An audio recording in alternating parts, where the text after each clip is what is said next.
ሰላም የመጽሐፍን በዜማ ቤተሰቦች በሀብት መንገድ በቀጣይ ክፍል ተመልሰን ተገናኘን። አብራችሁን ቆዩ። የሀብት መንገድ ደራሲ ሮበርት ኪዮሳኪ፣ ትርጉም ብርሃኑ በላቸው፣ ተራኪ መክሊት። ክፍል 23። ምክንያት 2 የበዛ ጨለምተኝነትና ተጠራጣሪነት።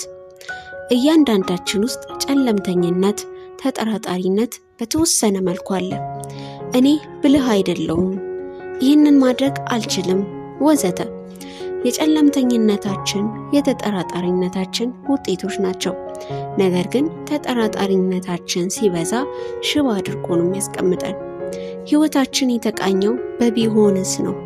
ጥያቄዎቻችን እኔ ገንዘቤን ካወጣሁ በኋላ የኢኮኖሚ ውድቀት ቢከሰትስ፣ በከስርና ገንዘቤ መመለስ ባልችልስ የሚሉ ናቸው። ጓደኞቻችንም ከፊት ለፊታችን የሚገጥመንን ችግር ዘውትር የሚያስታውሱ ሊሆኑ ይችላሉ። ለዚህ ማስፈራሪያቸውም ማጠናከሪያ ይሄ በፍጹም ማይሳካ ነገር ነው፣ የምታወራውን አታውቅም ይላሉ። ከነዚህ ቃላት የበለጠ ሰውን ፈሪና ምንም የማይሰራ ግዑዝ የሚያደርግ ምንም የለም። ስለዚህ የያዝነውን ይዘን ሀብታም ሊያደርግ የሚችልን አጋጣሚ እናሳልፋለን። ሁላችንም በህይወታችን አንድ ጊዜ እንዲህ ያለው ክስተት ሊያጋጥመን ይችላል። የተወሰኑት ደግሞ በተደጋጋሚ። የፊደልቲ ማጅላን ሙቹዋል ፍሬንድ መስራች ፒተር ሊንች እንዲህ ያሉትን ማስጠንቀቂያዎች ባዶ ጩኸት ሲል ይጠራቸዋል።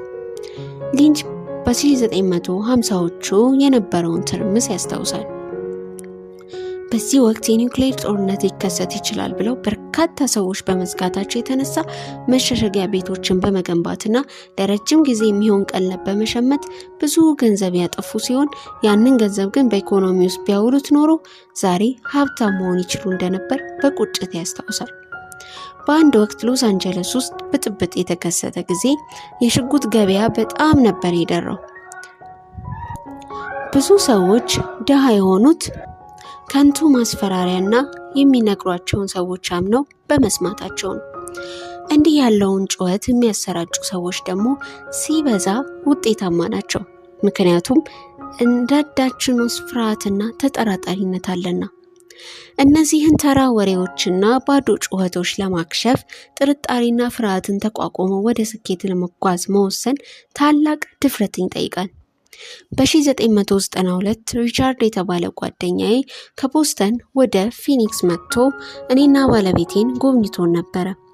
በወቅቱ እኔና ባለቤቴ ከሪል ስቴት ኤጀንሲ ምርጥ ቤት ገዝተን የነበረ ሲሆን በዋጋው ርካሽነት በጣም ተገርሞ ነበረ። ለዚህ ጓደኛ የሚሆን ቤት ፈላልገን አገኘንለትና ከደላላው ጋር አስማማናቸው። 2 መኝታ ክፍል ያለውን ቤት $42,000 ደስተኛ ሆኖ ወደ ቦስተን ተመለሰ። ከ2 ሳምንታት በኋላ የቤቱ ደላላ ደውሎ ጓደኛዬ ውሉ እንዳፈረሰ ነገረኝ። ከፍጥነት ደውዬ ለምን ውሉ እንዳፈረሰ ጠየቅኩት። እሱም ጎረቤቱ የቤቱ ዋጋ በጣም ውድ መሆኑን ስለነገረው መሆኑን ነገረኝ። ሪቻርድን ጎረቤቱ ኢንቨስተር እንደሆነ ጠይቄው እንዳልሆነ የነገረኝ ሲሆን ታዲያ ምክሩን ለምን እንደተቀበለ ስጠይቀው ቆጣ ብሎ በቃ ሌሎችንም ማየት አለብኝ ነበር ያለኝ። ሪቻርድ $42,000 አግኝቶ የተወው ቤት በአመቱ ዋጋው $65,000 ደረሰ። የሪቻርድ ውል ማፍረስ ምንም አላስገረመኝም። እንዲህ ያለው ክስተት የገዢዎች ጸጸት ይሰኛል። እዚህ ጋር ማስቀመጥ የፈለኩት ነጥብ ጥርጣሬና ጨለምተኝነት ለብዙ ሰዎች ድህነት ዋና መንስኤዎች መሆናቸውን መግለጽ ነው። ዓለም በእድሎች የተሞላች ነች።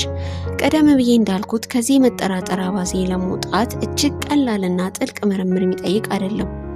ሀብታሙ አባቴ ጨለምተኞች መቼም ቢሆን አያሸንፉም ይላል። መሰረተ ቢስ መጠራጠርና ፍርሃተ ጨለምተኛነትን ይወልዳል። ጨለምተኞች ነገሮችን ያብጠለጥላሉ፣ አሸናፊዎች ግን ነገሮችን ይተነትናሉ። ሌላው ተመራጭ አባባሉ ነው። ሀብታሙ አባቴ ነገሮችን ዝም ብዬ ማብጠልጠል እንደሚያሳውንና መተንተን ደግሞ አይን እንደሚያበራ ሁሌም ይገልጽልኛል። ትንተና ሌሎች ማግኘት አሊያም ማስተዋል ያቃታቸውን እድል ለመጠቀም በር የሚከፍት ሲሆን ሰዎች የሚጎድላቸውን ነገር ለይቶ ማወቅ ደግሞ ለስኬት ቁልፍ ነው። በአክሲዮን ገበያ ውስጥ ብዙ ጊዜ ሰዎች ገንዘቤ እንዲከስር አልፈልግም ሲሉ ሰማለሁ። ጥሩ እኔ አሊያም ሌሎች ሰዎች ብንሆን ገንዘባችን እንዲከስር እንፈልጋለን እንዴ? እነዚህ ሰዎች ገንዘብ ስለማያወጡ ገንዘብ አያገኙም። ነገሮችን ከተለያየ አቅጣጫዎች መተንተን ስለማይችሉ እንደታወሩና እንደደኸዩ ይኖራሉ። በታህሳስ 1996 ከአንድ ጎረቤቴ ጋር በአቅራቢያችን ወዳለ ነዳጅ ማደያ ሄድን። ይህ ጓደኛ በየጊዜው እየጨመረ በሚሄደው የነዳጅ ዋጋ በጣም ያማርራል። ከመማረር ውጪ ግን የነዳጅ ዋጋ ጭማሪው ወደ እድል የሚቀይርበትን አጋጣሚ መፍጠር አልቻለም። እቤት እንደተመለስን የነዳጅ ዋጋ ጭማሪው የሚገዛውን አካሄድ አሳየኝ። በእርግጥም የነዳጅ ዋጋ በየጊዜው በጣም እየጨመረ ነው። ጎረቤቴን በምሬት ሲነግረኝ ግን አልተማረርኩም፣ አሊያም አልተጨናነቁም። ወዲያው ወደ አንድ የነዳጅ ኩባንያ ሄጄ በርካታ አክሲዮኖችን ገዛው። በእውነትም ጓደኛዬ እንዳሰላው የነዳጅ ዋጋው መጨመሩን ቀጥሏል። የኔም ትርፍ እንደዚያው። ሰዎች ከሚፈልጉት ነገር ይልቅ በማይፈልጉት ላይ የሚያተኩሩት በጭንቅላታቸው ውስጥ የሚያቃጭለው ባዶ ጩኸት ከፍተኛ በመሆኑ ነው። ሁሉም ነገር ለነሱ የመጣላቸው ሳይሆን የመጣባቸው ነው መስሎ የሚታያቸው። ስለዚህ በህይወት ማሟላት የሚፈልጉትን ነገር አያገኙም። ሀብታሙ አባቴ ችግርን እንዴት መቋቋም እንዳለብኝ ሲመክረኝ የኮሎኔል ሳንደርሰን ታሪክ ያጫውተኛል። ኮሎኔሉ በ66 ዓመቱ ከስሮ ከመንግስት በሚያገኘው እርዳታ ላይ ጥገኛ ለመሆን ተገደደ።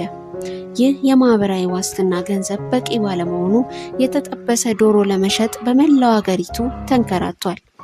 ይህ የዶሮ ጥብሱ ተቀባይነት ከማግኘቱ በፊት 1009 ጊዜ አንፈልግም ዞር በር ተብሏል። ይህ ሁሉ በጽናት በመቋቋሙ ግን የኋላ ኋላ ሚሊዮነር ለመሆን ችሏል። እንዴት ያለ ጀግናና ጠንካራ ሰው ነው! ውድ የመጽሐፍን በዜማ ቤተሰቦች የሀብት መንገድ ክፍል 23 ይህን ይመስል ነበር። በቀጣይ ምክንያቶች እስከምንገናኝ ሰላም።